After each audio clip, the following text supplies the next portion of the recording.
Good evening, joyful Christian Mystic Hermit. I'm going to now share this. It's from her, let me get my glasses back on right away, from her Revelations of Divine Love, is what she called her revelations. Chapter 32, Julian of Norwich, or Norwich. I think they don't pronounce the W too much in England on that Norwich, but she was born in 1342 and died after 1416. So she was in the 14th century for the most part, the 1300s, latter 1300s, and a little bit into the 14th century, so 13th century person. And I explained in the previous video a little bit about her life, that she became an Anchorite. They say recluse here, but an Anchorite, technically. Most books or things refer to her as an Anchorite. It's a hermit, but with their cell attached to a church, built up to a wall of the church, usually with the window into the church so they can receive communion and watch Mass, which I think would be, wow, that would be ideal, to be right up against the church like that and be able to see the tabernacle, be right there. And usually from up higher, just depended, but could be on the same floor. But if the church were built into a hill or something, then their cell could be up on the hill and then be up higher. But I guess I've always pictured hers that way, or built up on a platform where she could look down in. Seems like but I don't know where I got that idea, so it's probably nothing. But otherwise, they would have it built right up against ground floor, and then see in. Somebody would bring them communion, bring the Anchorite that, and they would sometimes have a door or a window open so that they could see through the window for various reasons. But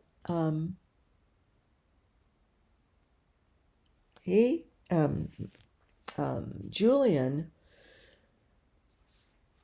had a servant also, and she had a separate cell, a separate little room with a window into Julian's room, and then there was a window out to the world and a window into the church. The servant would live in the room beside, and there would be a window there for if Julian was sick or whatever, this servant could give her food or different things, take her chamber pot away through this window that was between Julian's cell or room and where the servant lived, or the maid servant, and just to go out to shop for her, different things.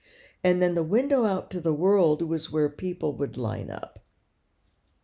So, I think it was Colette I was thinking of.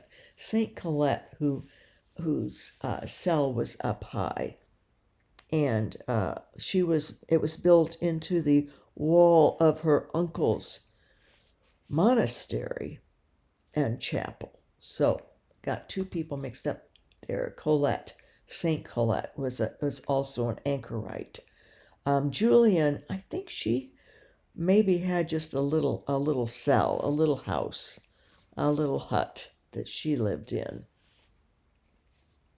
But either way, they were in solitude, religious solitaries, and they had vows, and that was the vow and ceremony that my vow was based on was from the 13th century. I found one. I found an old one and then fashioned it. And my spiritual father liked it, so We went with it, just private. It was very nice. It was a lovely ceremony. And in humility, I guess you would call it that, I didn't keep it. But I have the little book that I formed it from. But I updated it and I took different things out. And the afternoon, it was going to be in the evening, the ceremony for my vow. And it lasted, I think, 45 minutes long, just myself and my spiritual father. And the afternoon, he says, I don't want to hurt your feelings, but why don't you remove some of the scriptures from it? It went on and on. But it did back in the Middle Ages. And he would have, bless his heart, but I realized, he was, I think, maybe 80 or something at that time. And he wanted to get some sleep. It was on December 29th that year, 2000. It was a very snowy night. So, and we knew the big snow was coming, and he thought wisely for me. Get her home early, not in the middle of the night with reciting all these different scriptures. But he had a lovely sermon, and it was in a tiny little chapel. It was that afternoon he had come to my house and blessed the house with holy water and prayers, because that's what you were supposed to do as part of the ceremony in Julian of Norwich's time period. Their cell would be blessed on the afternoon before their ceremony. And the ceremony could go on after the house was blessed and into the evening and the next day. There'd be a mass included, and privately, though it wasn't it was very religious, in other words, very meaningful. And that, I think, other people, other ceremonies are also. So I'm not saying that's just unique to traditional hermits to have a very solemn ceremony for their enclosure in a way, enclosed in their cell. So that was just a little bit about Julian. She became very ill at one point in her life. And during the illness, she became very ill, and she started receiving these messages. And she wrote them down when she became well enough to write. And she nearly died. And she was as if in another world, and God revealed much to her. So this one is chapter 32 of her Divine Revelation, Revelations of Divine Love. It is better for you that one man should die instead of the people. So this is what she said, or wrote. On one occasion, the good Lord said, all shall be well. On another, you will see for yourself that all shall be well. In these two sayings, the soul discerns, and the saying is, all shall be well. The soul discerns that not only does he care for great and noble things, but equally for little and small, lowly and simple things as well. This is his meaning, all shall be well. So the Lord's saying, he told her this, he told Julian, all shall be well. And she was by far not feeling well. She was very ill. And during these, later on, after she became well, she wrote it down. But while she was in this sickness and hearing God speak to her, she did hear that. All shall be well on one occasion. On another occasion, you will see for yourself that all shall be well. So very similar. Very similar. So she understood that the two things could be discerned by her soul as meaning and as pointing out, not only does God care for great and noble things, but equally for little and small, lowly and simple things as well. That was the intent of his meaning. All shall be well. Not just great, but tiny little things. Not just great miracles, or great people, or great events, or great situations, but small, or great actions. Small. In the small details of our lives, all shall be well. We are to note, she writes this to them, we are to know that the least thing will not be forgotten. Another is this, God won't forget even the smallest thing that we do, or think, or say. Another is this, we see deeds done that are so evil and injurious, and injuries inflicted that are so great that it seems to us quite impossible that any good can come from them. As we consider these sorrowfully and mournfully, we cannot relax in the blessed contemplation of God as we ought. See, this is why I felt this was so appropriate, because I had been so stirred up. And the more in pain I get, the more off kilter as far as balance and discipline of recognizing foolishness. It's nonsense. Don't get wrapped up in somebody's nonsense. It's not nonsense in a way. Other people will follow, and a lot of people are like that, right into the temporal stuff and creating more stuff, more temporal, and that is the opposite of the simplicity of the spiritual life and the nothingness of Christ.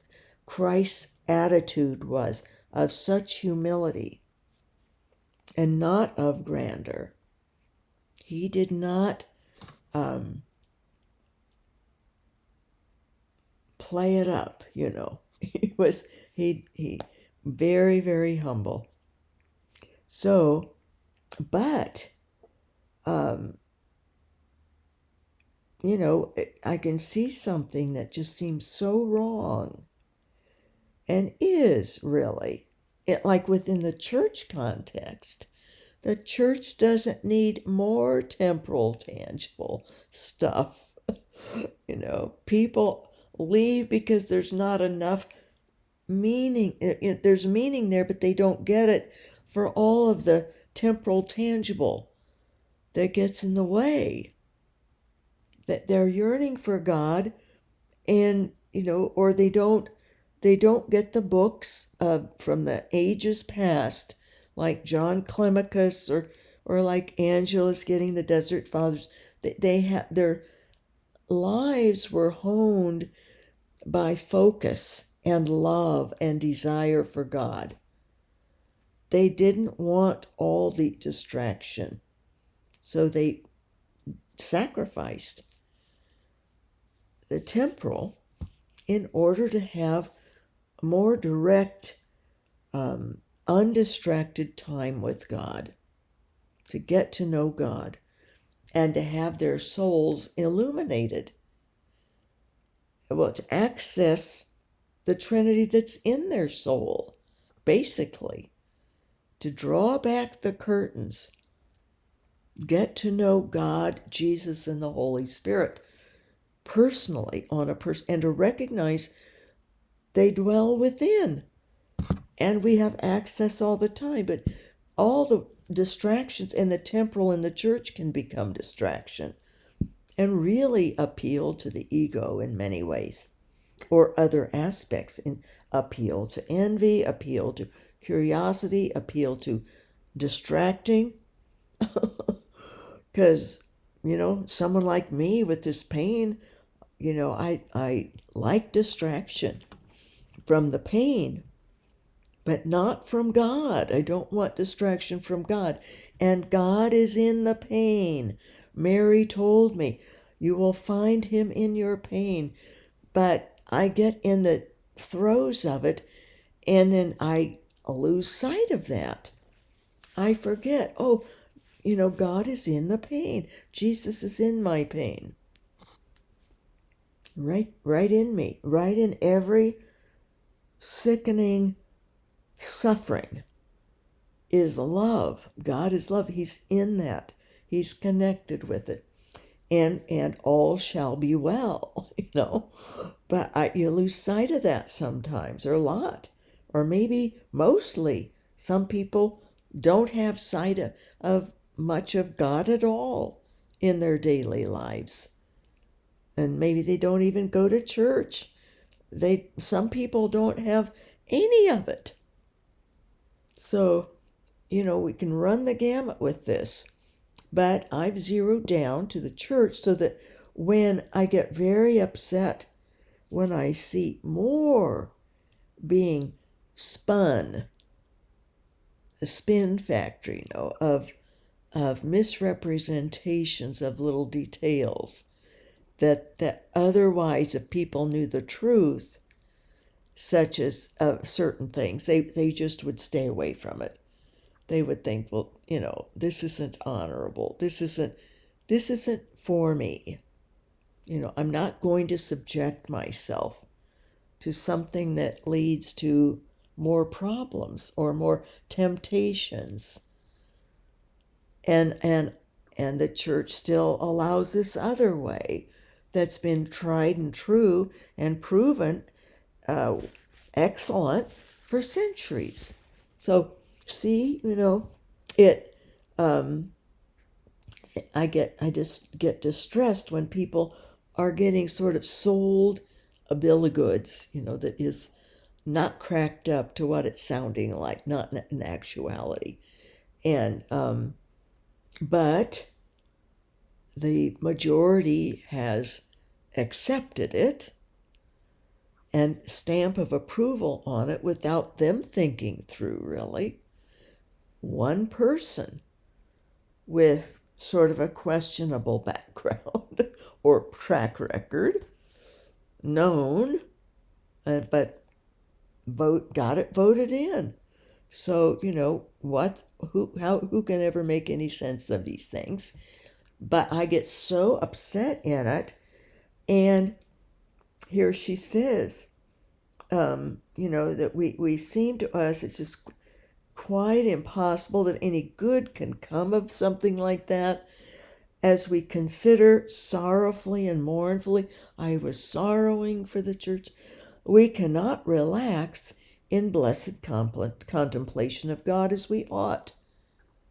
I was so far from being with the Trinity within when my emotions and my pain, and the pain just fueled it, and the distress, because I wasn't seeking God in the pain even. Totally my mind had been drawn out to the temporal. I had been distracted by something that wasn't worth thinking about or being distracted by. And generally we never really agree on things. So why would I waste, valuable time with God? But I did. And I think the pain weakens my judgment, my human reaction to the pain. All the concerns, and I admit I've been in a kind of a shock too. I remember my dad, when he was dying, he said, I didn't think it would be like this, And I've thought about, when arachnoiditis progresses, and I've marveled, really, and thank God that I think by all the pushing and the fixes I get into, but no, he has me in them like the island thing, He allowed that because he knew I needed to get physically busy, that I would want that, to be, and that helped me get busy, stay active. I had to work my way out of that place because I was in trouble with it financially. And to hire it done, I was being really ripped off, and I was going to run out of money very quickly. And as it was, I did run out of money with me doing the lion's share of the work. And then other people like John Patrick or these teen boys that came over from the mainland for a while. And even at the end, they came over and helped shovel gravel and brought a friend and stuff. And I told them, anyone who sticks with me to the end, when I get this sold, you'll get bonuses. And I gave them big bonuses then. Was writing checks and mailed them thank you notes. And they were quite pleased. They trusted me, but a couple people didn't stick with me. And they didn't get a bonus check. They got paid and paid well, but nothing like with the bonus check added on. So, because I appreciated their help, and it was a real gratitude thing, but I worked hard, and I had numerous times there that were miraculous saves that I should have been dead or seriously injured several times. One time even I nearly was electrocuted. It was close. And a deputy was there with me, and he leaped. He was scared, but he was thinking about buying was it my oven or stove? Yeah, it was this old stove from the 50s, but it was in immaculate condition. And his wife wanted something sort of antique. They had an older place on the island, and I went to unplug it. And that thing, something with my wiring, and it gave me a shock, but it made a huge bang and smoke. A big bolt, a bolt of light, like a lightning thing came out of it. And this deputy happened to be the one that was going to buy it for his wife. And I thought, well, if I had been electrocuted, I was with the right person to get help, but I guess it would be too late. But I did. I had current running through me big time from that. And he felt so, he says, oh, I should have thought, that you shouldn't have been pulling that out like that. We should have done it, I don't know, done the breaker first and then unplugged it. Something that had that large a voltage on it, It was powerful. And it was old, so the electrician hadn't been there yet to basically rewire the place. So anyway, that was a miracle that I didn't get fried then and there. But so when I think it was Christopher. No, who was? Yeah, I think. Yes, his cousin, Brian, had gotten electrocuted. That was 2 summers ago. And we all prayed and prayed. Whoever was watching then were praying.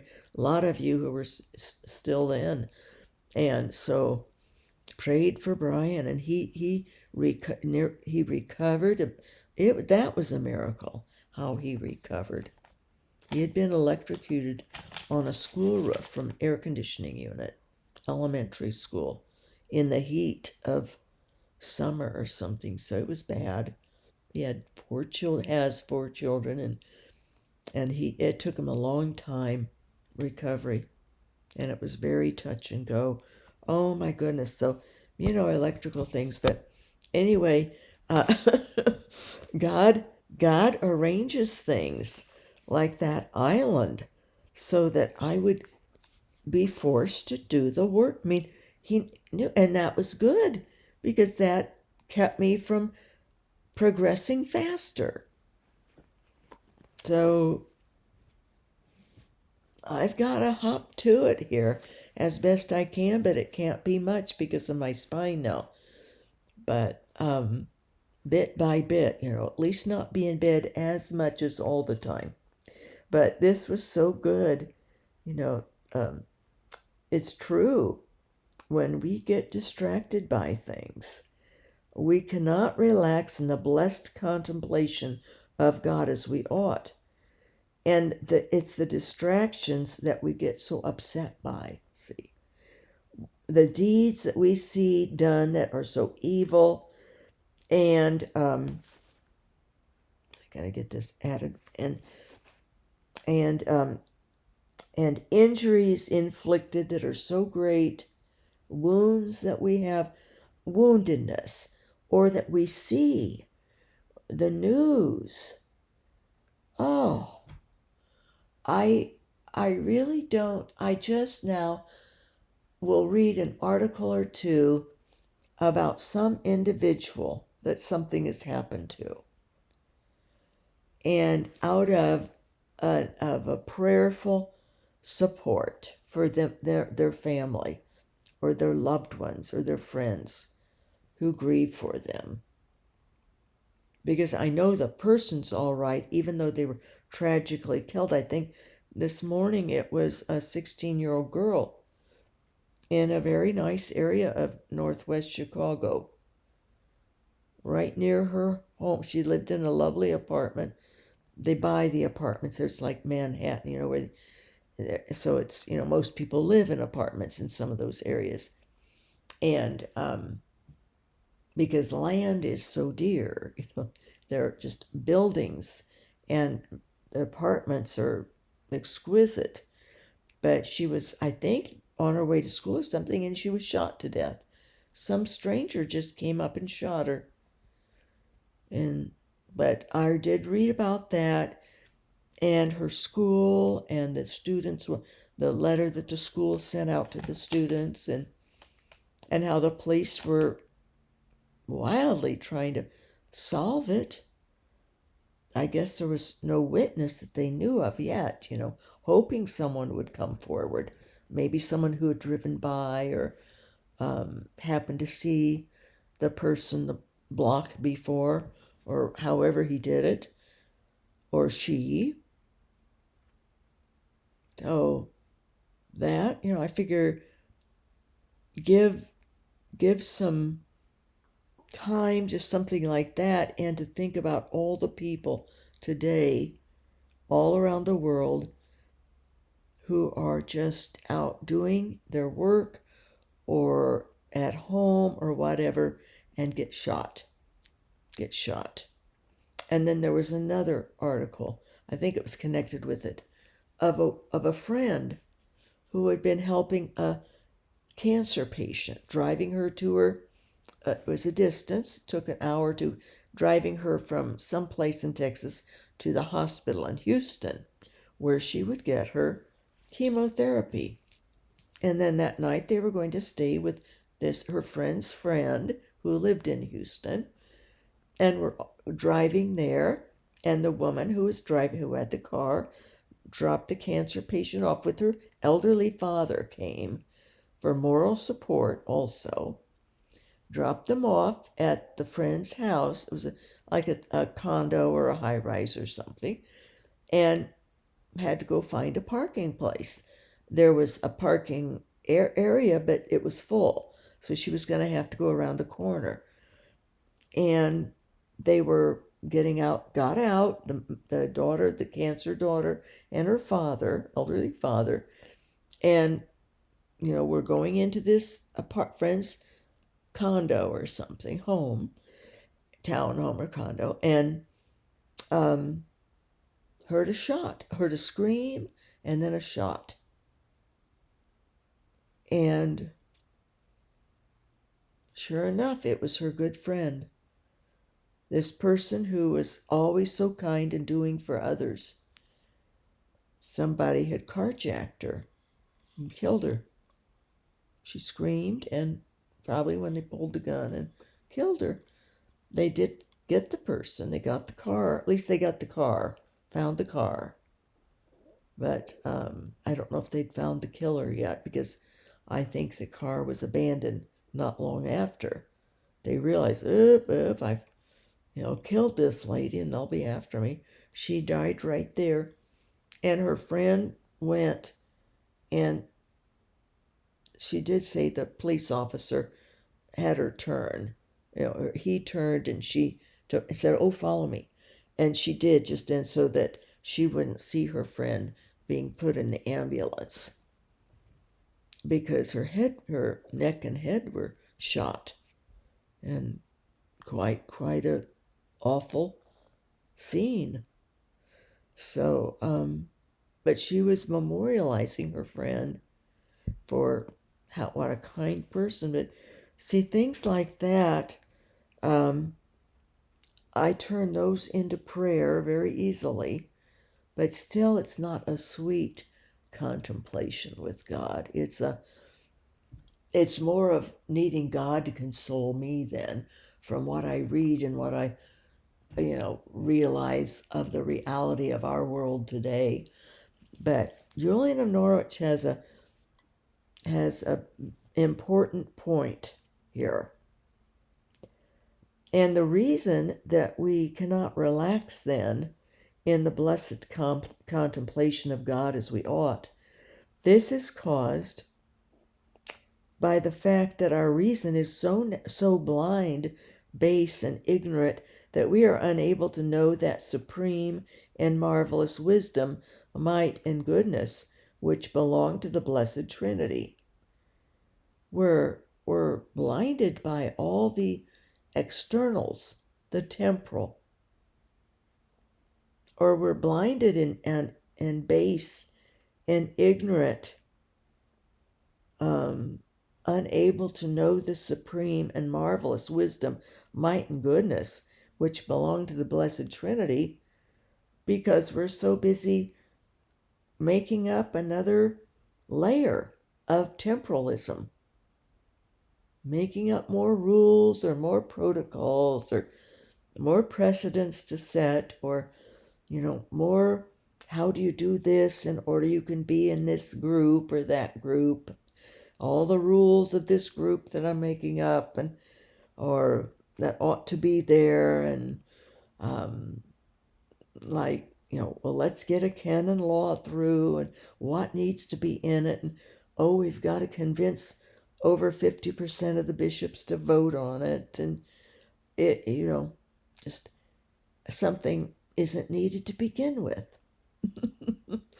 Or get the whole idea wrong, get so far away from the original, such as hermits, get so far from the truth, the beauty, and the goodness, the humility, the hiddenness, and the success, the prayer success, the closeness to God success, the contemplation success, becoming one with God, many of them while on earth yet,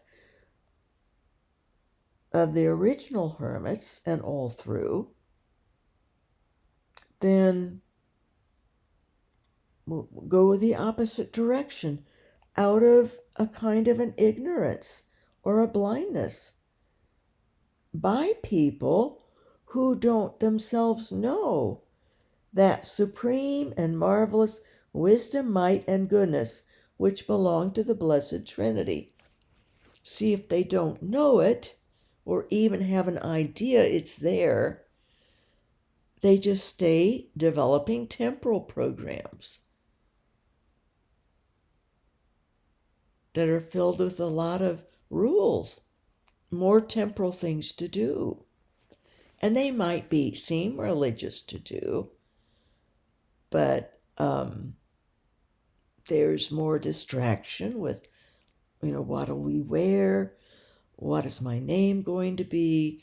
I want to live with others. I'm just going to have a semi-solitary community. I'm going to start my own community of hermits next, or I'll live with others, or I'm going to work doing such and so that I'm not qualified to do or don't have a license to do, but I'll skirt around it.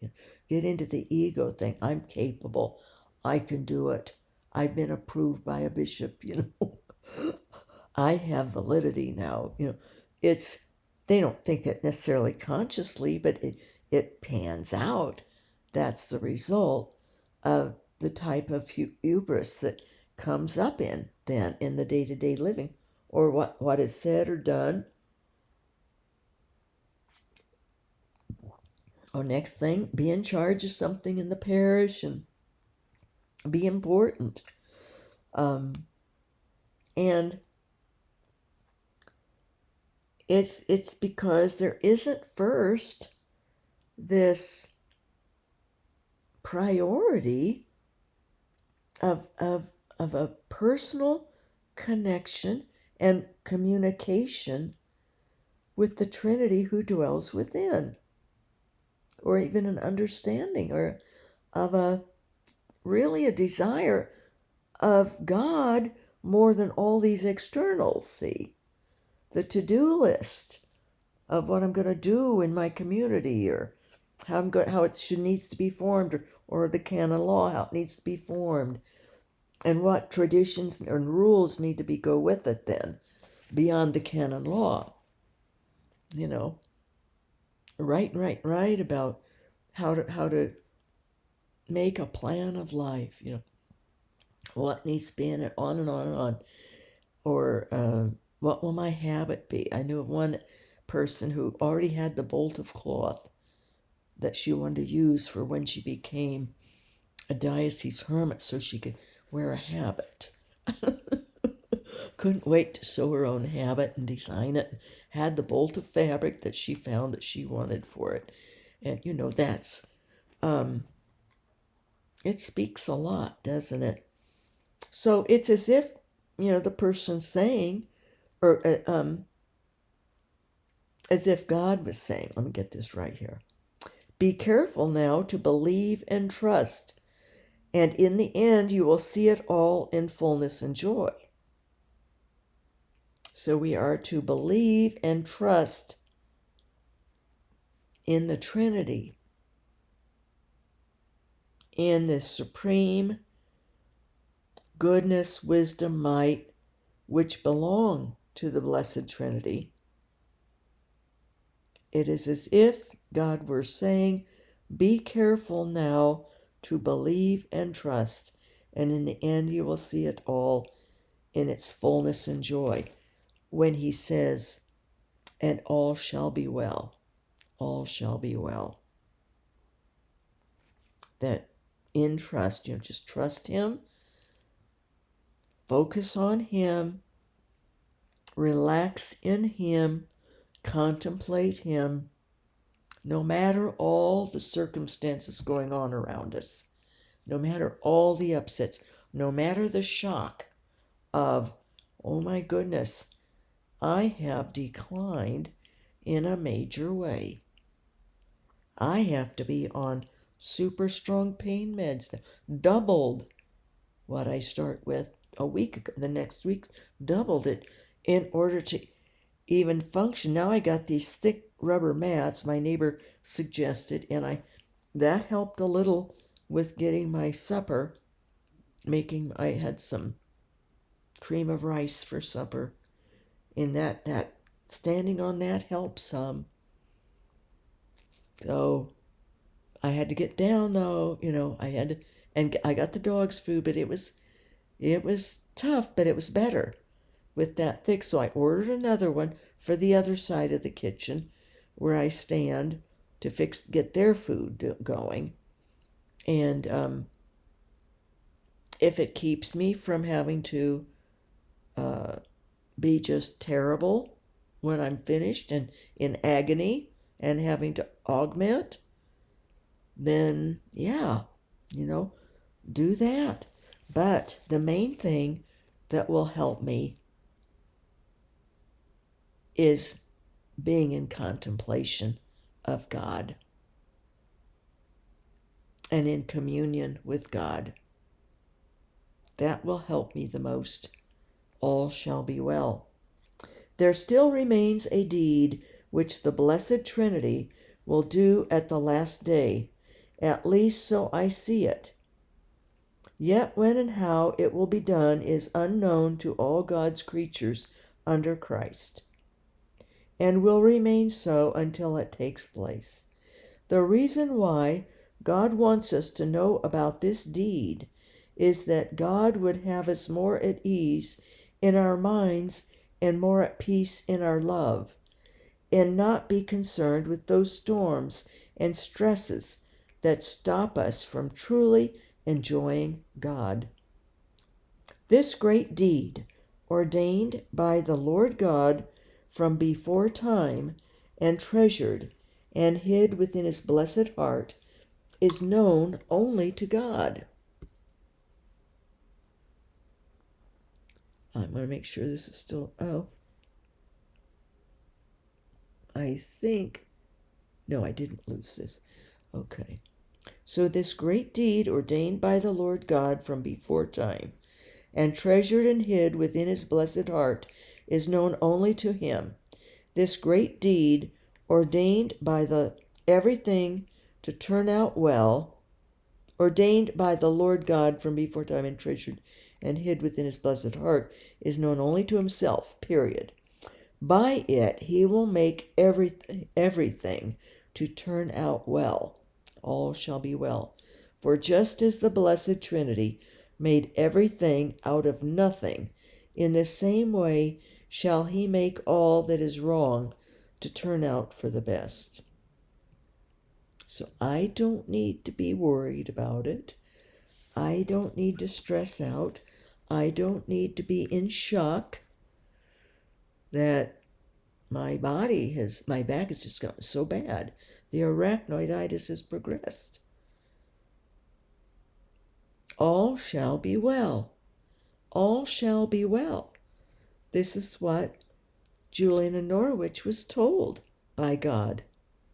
In essence, her ecstasies, her visions she had, they weren't really ecstasy. She became ill. The world, it became too much, and she became ill. And some of you maybe have had a collapse like that before, a breakdown of sorts. There's different types. I was warned, it was 97, January 24th. A voice told me I was driving up this one street, LaFountain Street, and I was getting ready to turn left. It's just, I could see the house that I was going by before I turned left on this other little road that angled up street, heading home. And this voice within my soul, Jesus, God, or Holy Spirit, said, be an enemy of Mondays. Be an enemy of Mondays. And it was a Friday. I was driving home for morning mass.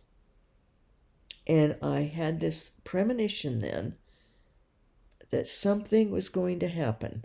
I didn't know what it was, but I pondered all weekend, what did God mean by be an enemy of Mondays? And it was also the 24th, so St. Francis de Sales feast day was when this actually happened then, that Monday that year. I think I'd have to look back at a calendar, but anyway, it was either the Friday was the St. Francis de Sales when I was given the message, or the Monday when it started. But it was the 24th when it started. I had a collapse, a spiritual collapse. I don't know anything else that you could call it. And I was laid up, and my body collapsed also. And I couldn't get up, other than for a while, not even to the restroom, but I did finally. Was able to make it to the bathroom or crawl. I had pain sieges, but not all the time. But I was in a lot of pain, and my back was nothing like this then. My lumbar was bad, but it wasn't anything like it is now. My pain level wasn't. But I had the head pain then, but I had figured out the first week or two when I couldn't get up from bed. My daughters were in college. They became worried. My daughter who's here got so worried. I felt terrible, and I couldn't eat much anymore. People from the parish were bringing me food because people knew that the priest, the older priest, had really given me hard time of it. And that was part of it. And it was after I was going to get hit in the head with his arm. But it wasn't really that. It was God had allowed it. And he forewarned it. Be an enemy to Mondays. You know, what would that mean? I figured out that God wanted me to stay away from the temporal busy world. What happens on Mondays? People go into their busy work jobs and climb the ladder. And God didn't want that for me. And it wasn't just temporary. He was showing me, be an enemy to all that activity and ego and activity going, coming, climbing the ladder, not the spiritual ladder. I'm talking, he didn't want me out there trying to figure out some career or focusing on making money or leading something or developing something. I always had ideas for things. And no, he said, be an enemy to Mondays. Like a cone, Koan, sort of a riddle. A meaningful riddle of sorts, a mystery to figure out. And as time went on and I was bedridden, I didn't know if I'd ever get up again. And my little boy, he wasn't so little anymore. I think he was 13. He was in 6th grade or 7th. I think 6th grade. Yeah. And, or maybe 7, I don't know. Not that old. But he would go off to school, and he was going to a school in the city, a private school then, and he would run in the house. I think my cousin would drop him off. Or maybe it was the year before when he was still in the public schools and took a school bus. No, it wasn't. It was when he was in this other school. And he'd be dropped off, or some other person would drop him off from the school bus, especially since I could not drive. I could not do anything. And people brought food. It was so sweet. And were very concerned. And I was too.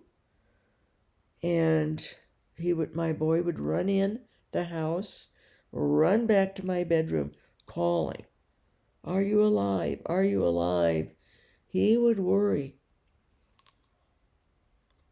that I had died during the day, because I'd never had anything like this. And but I also had incredible visions and locutions and dreams. And I had a lot of demonic attacks during that time period also. Ones like I had never had before. It was an introduction. It was after Padre Pio had appeared to me and shown me the tricks of the devil. Beware of the tricks of the devil. And I didn't realize who was one of the main devils, but I found out, and so that was interesting. But and this sister would bring me communion every day. She was told to, made to. She didn't want to. She was an older woman. She didn't like me at all. I really bothered her because I really loved the church. I loved scripture. Of course I would, I was no different than I was as a Protestant. I just didn't have all the full Monty as a Protestant. I didn't have Mass. I didn't have, 2,000 years of writings and history. Yeah. So, and I didn't know anything about the devil really, other than a little bit from the one house, but it was my aunt. No one at the Lutheran Church told me how to deal with that. They hadn't had creepy things like were happening to me in my house, and the kids knew about it and were experiencing it too. The demonic stuff going on. So, yeah, she says, well, now, one day she says, when are you going to get up out of bed? She says, you just can't be like this forever. You got to get up. And I said, I don't know. She says, how long is it going to be? She said, just get up. She's getting mad and nasty. And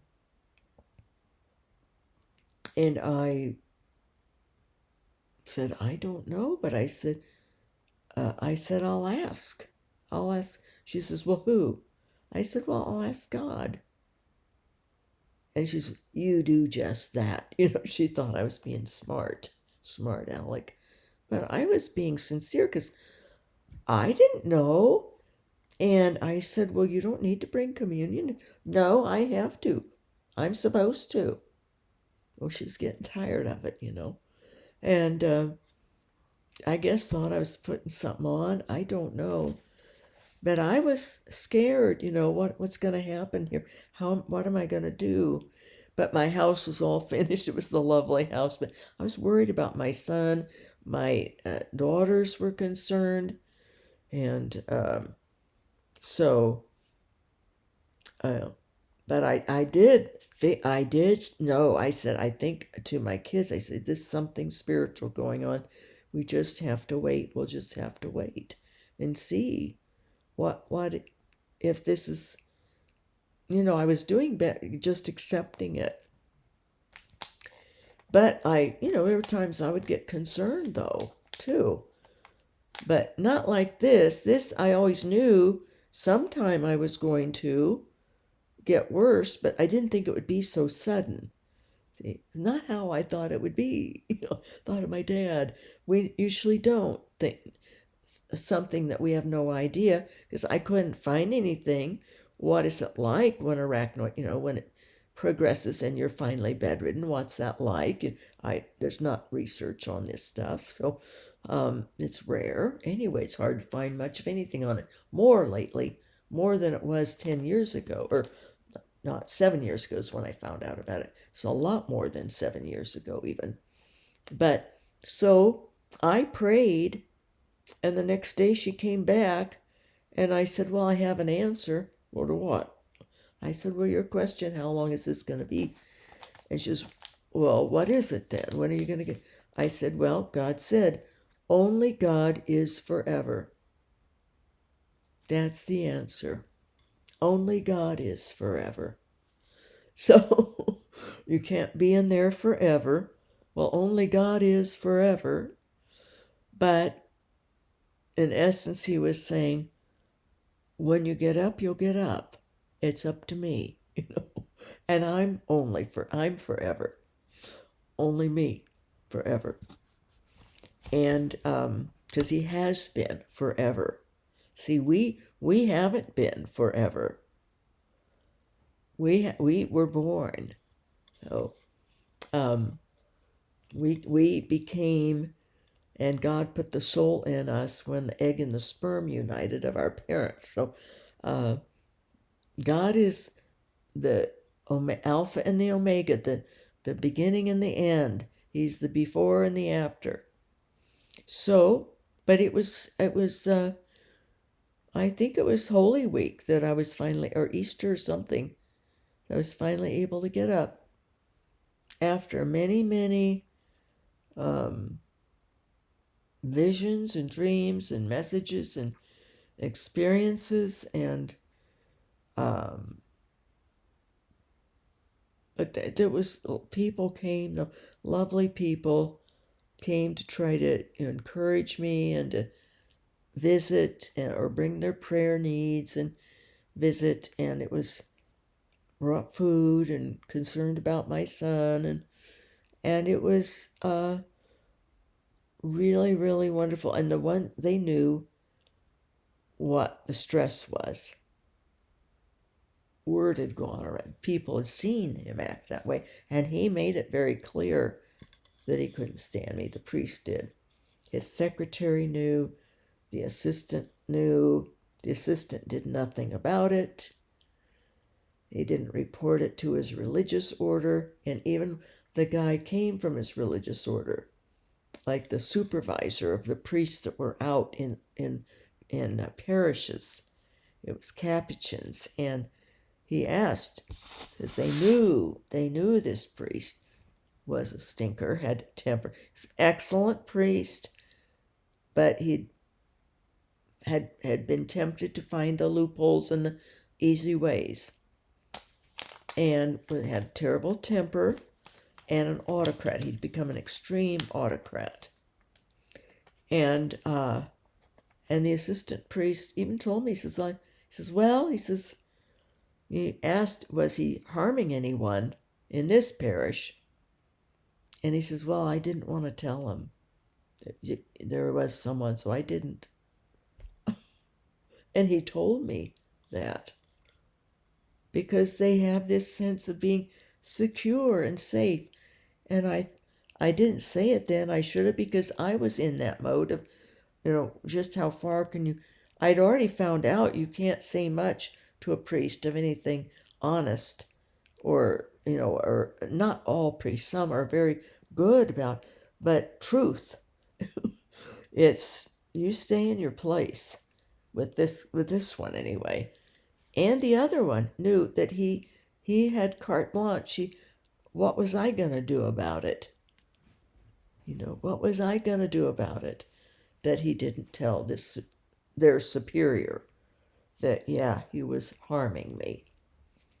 And I didn't, because God was guiding me and my spiritual father was guiding me. And it wasn't long till, but I remember, I forget who went with me when I first went back to Mass. Somebody went with me, sort of as a protection, in case I'd freak out or break down, or something would, or if he'd come and say something to me that was bad. And he knew why I had been laid up, figured that part of it was his mistreatment of me. But it wasn't him. It was God. God had allowed that. God caused that. It was a time of great communion with God. I had first major contemplations, incredible dreams. I gained experience of demonic attacks.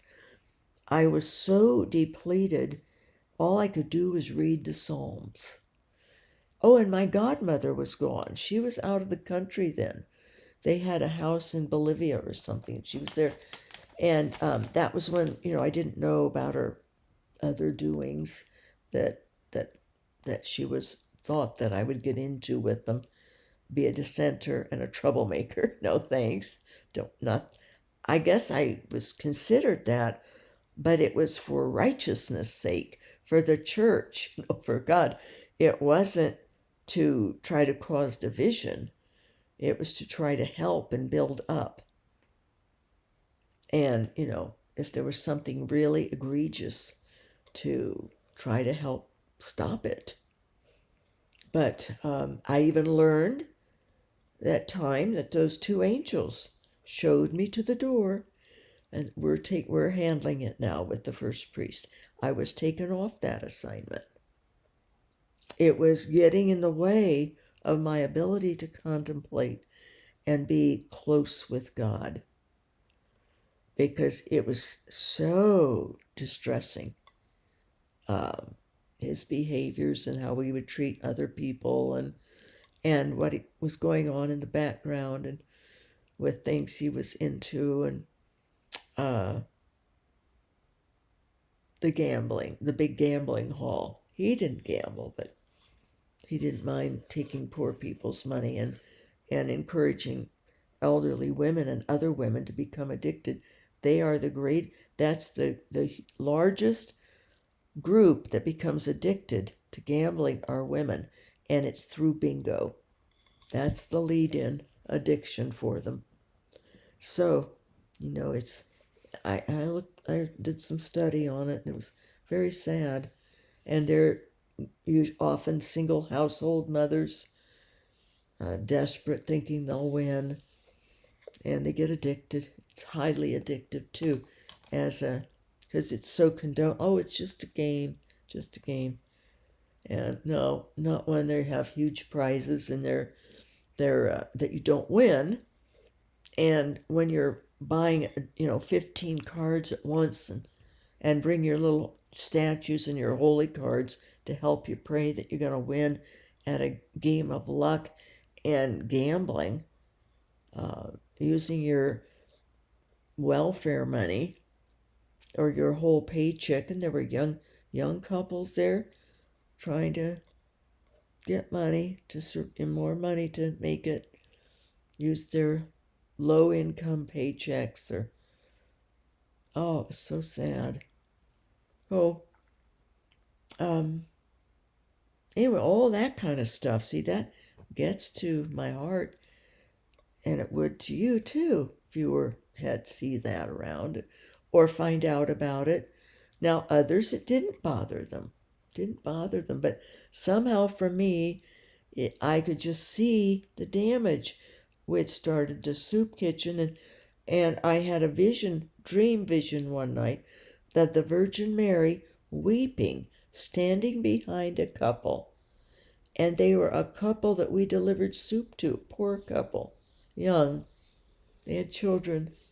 And when my son drove me in real life to this place, he wanted to go check it out too. He was 60. That he was an investigative journalist from the get-go, I think. It was in his blood. And he cried on the way home. He was driving and crying, not sobbing, but tears and voice broken, and from what he saw. But I saw it. He couldn't even go inside. You had to be 18. I told the priest later, I said, this is so disgusting. I said, the Holy Family couldn't even go in there. What are you doing in the name of the church?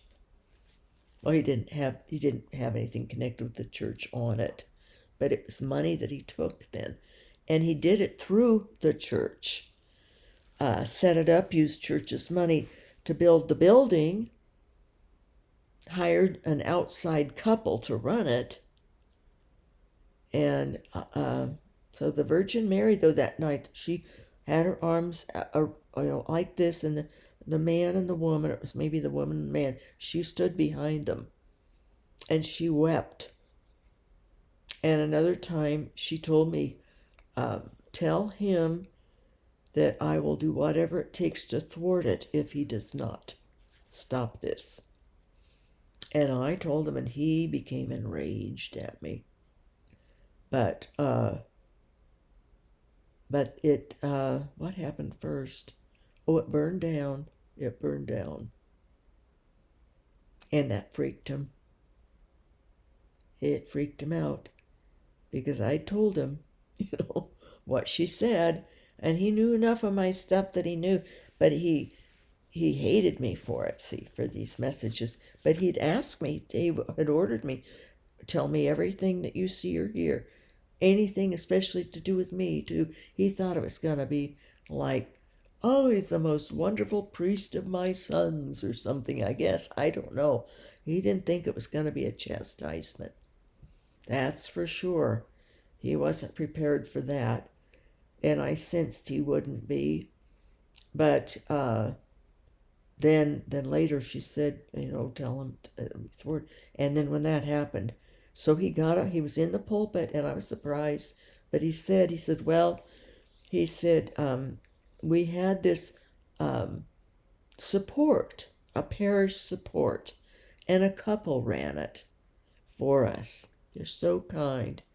But it burned down, the building burned down, so we won't be able to get income that way. He didn't go into, he had this enormous gambling operation going on in the next county, because it was illegal in our county. So bingo, but it was big time gambling bingo. And so, and there were young men there too, but a lot of women, a lot of older women, and loads of young couples, and sad. But then he ended up rebuilding it. And I think when he said, I think he was shaken enough that he wasn't going to, but he was addicted to making money and being important, having all this money and being able to do things to make him seem like this great priest. And the bishop did think, wow, he's quite a leader, all this money coming in. Well, he didn't find out about the money, the bishop didn't, until later, or where it came from. I don't think he ever found out where it came from. But he saw all the things he was doing and assumed it was from donations from people who were just on fire because of this priest's preaching or something. And, so he rebuilt it. And I told him, I said, the Virgin Mary is not happy about this. I said, this is awful what you're doing. I said, you're going to regret it. I said, remember what she said, that she would thwart it no matter what. So the next thing that happened, the wife got some kind of cancer, and that wasn't enough, but then the husband got brain cancer, so he took out the couple, and the couple was taken out. God plucked him out, and that pretty much did it then. As far as I know, maybe he started it up again. He's no longer there. He got so old. He was there so long. So, but it's, the new priest doesn't have anything to do with it, I guarantee you. Very holy young man. So, but see, all of that, see, and even the assignments with these priests, I think that's another reason why God has it so I can't be in parishes. He had to block me from them. And because I'd get into I would see these things and want to try to help them stop, because I know, what happens. Eternity is real. God is so real. And Jesus says, to do these things to the least of these, or is like putting a millstone around someone's neck, or it'll be like a millstone around your own neck if you cause any of these little ones harm. Any of the Christians that are striving, if you cause these innocents, especially young people, harm, it's like a millstone around your neck and you'll be drowned, because God views it very badly if you take people, vulnerable people, down. And poor people are vulnerable. The elderly, the single, they're all vulnerable. People who are addicted to gambling are vulnerable. They've got a problem, and you're feeding it. And I even talked to that priest about, because he was an alcoholic, or is an alcoholic, a recovering alcoholic.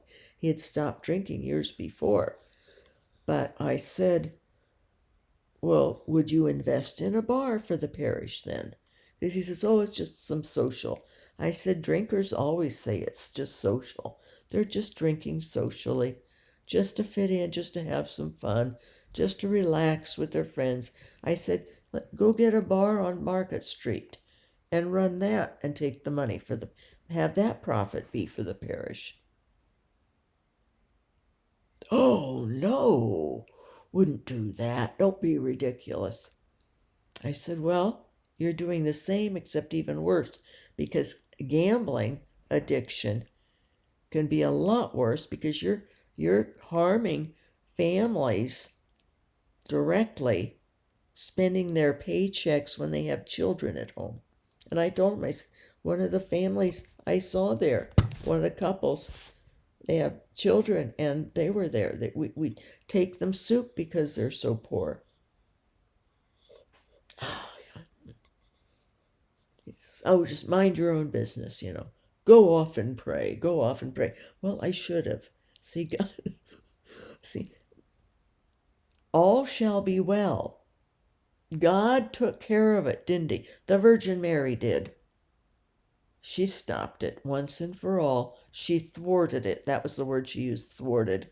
She thwarted it once and for all. Took a lot, but it happened. So, I guess he couldn't find anybody else to run it for him or something who wanted to be involved in something so icky and awful to humanity, temptation and stealing from people, basically. Stealing on their weaknesses, their desperation, taking their money when they're desperate, hoping they can win. And, it's worse than lottery tickets even. People can get addicted to those too and spend their paycheck on them. But the bingo thing, it has more hype with it and more people around to encourage. It is like a supersized alcoholic, because all these people are in the tables and it's, they're calling out and it's exciting, and everyone's together and you have all this reinforcement. Well, I'm not doing anything wrong. All these people are here too doing it, more so than you see in a bar. And they would, get snacks and treats, and like a party. It was like a party and social life. And they would say, oh, it's a donation to this church, or to people, poor people, and the donation. So the old ladies then had their excuse, oh, I'm doing good for some church, helping the poor, that they're going to use the money for that. And no, they didn't. But he used the money to make himself seem better and greater. And yeah, he fixed up the church or did different things, but he traveled, and he gave money so he could go along with this young man who was a new author and popular, and he could go around all these cities and be the one to celebrate the Mass, because he had visions of grandeur for himself. So it just, all of that, can just, look how I'm talking about it now. See, I could have spent 15 minutes reading you the maxims of Stephen and Murray. So, Julian of Norwich is right. All shall be well. God said that all shall be well. Leave it to God. Leave all this temporal stuff to God. And it takes discipline because it's sort of a pride thing, or a sense of that we can really do something to help. Like my reading through news a lot, or my neighbor I saw her sitting in a chair out there this evening when I was out with the dogs. We were pruning more. I have things that I did today. Not a lot, but it's something that are positive, that at least more things are pruned. I think I have nearly everything pruned except for one lavender. I think I'll go back around. There might be another couple of little perennials that need the sticks, cut down a little closer to the ground, but the dead things that I broke off maybe need down further. But she texted me, and in a rare kind of a revealing herself of, she called it a rant, and it was beautiful. It was purposeful and meaningful, just about how depressing it has become and upsetting, all the discord in the world and the fighting. She's more apolitical too, like me, where we don't go by this party or that, but what seems right and best in a whole view. But it's the fighting between the political parties that she found depressing, and I do too. It's because they block progress by fighting, or the one if they can, like they're in another government shutdown, and if the other party had the better advantage, then the other party will cause a government shutdown. Finagle around and politic and do it, and keep the votes such or whatever to keep it shut down. Somehow, I don't know how it works. I don't think, but it's been a long time. And then people don't get paid. And they think, well, it'll all make the party that has the advantage look bad. So we'll win the elections next time, but we'll cause this to happen. And I don't know if people are that ignorant or not. I think I wouldn't vote for the people who are doing that, who are causing the shutdown, who have finagled it. But a lot of people don't figure out who's behind it, who's the snake in the grass. They don't look in the grass to see, that don't go into detail of researching it. But it's not going to change anything. I have to just leave it to God. All shall be well. And there's scriptures in the New Testament about, I think it's Revelation or something, that it may seem a lot of strife, a lot of war, a lot of, persons against, mother against husband and children against parents and parents against children and all this conflict. But in the end, God rules and God reigns supreme, and there will be an end someday, But there'll be lots happen in the meantime, God says. A lot will transpire, but God still has control. All shall be well someday. And we have to trust. He wants us to trust in Him and not let anything get in the way of our spiritual life, our contemplation of God. So my neighbor says she just goes outside and just sits and tries to take in some beauty, some nature to help wash away all the ugliness of the temporal, basically. She didn't use the word temporal, but of the world and the factions out in the world. And I thought, I haven't written back to her, but I want to tell her it's not a rant. It's a very thoughtful, expressive, and wise conclusion you've come to, to get away from it, even for 5 or 10 minutes or 15 minutes. She said, it's good. She's spending time with God. Is what she's doing. So, with truth, beauty, and goodness. So, Julian of Norwich, very good. And here we go. We'll see. God is so wise. Love to you all.